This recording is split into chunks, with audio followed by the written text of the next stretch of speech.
High বন্ধুরা, তো দেখো আজকে আমরা বানাচ্ছি হোমমেড পিৎজা। তার জন্য আমরা নিয়েছি চিকেন, তারপর দিয়েছি উপরে বাটার, তারপর আমরা যখন এটা বানাইতে নিই তখন দেখতে থাকো।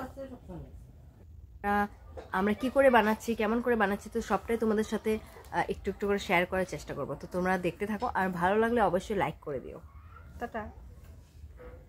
দেখো এখানে আমরা দিচ্ছি এখন চিজ, আর এটার মধ্যে আমরা একদম ভরে ভরে ভরে আমরা চিজ দিয়েছি, তারপর দিয়েছি বাটার। আর এটা খেতে জাস্ট এত অসম, এত টেস্টি ছিল না, কি বলবো। তো দেখতে থাকো।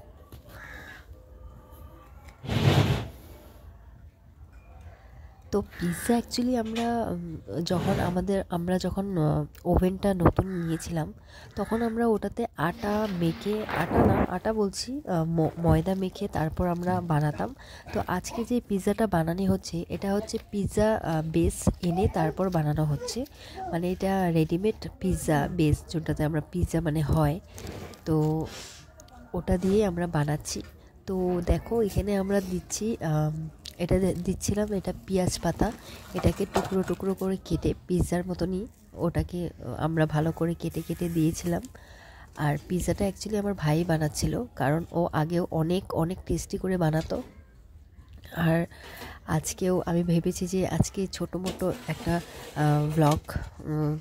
ব্লগ করার চেষ্টা করি, আর একটু একটু করে তোমাদের সাথেও শেয়ার করি যে আমি আজ আমার দিনটা কেমন করে কাটালাম, বা আমি পিৎজাটা কি করে বানাচ্ছি। আমি তো বানাচ্ছি না, আমার ভাই বানাচ্ছে, তো ওটাই আমি তোমাদের সাথে শেয়ার করলাম। ঠিক আছে, তো ভালো লাগলে আমার ভিডিওটা নিশ্চয়ই লাইক করে দিও, কিছু নাই, কমেন্ট করে দিও, আর সাবস্ক্রাইবটা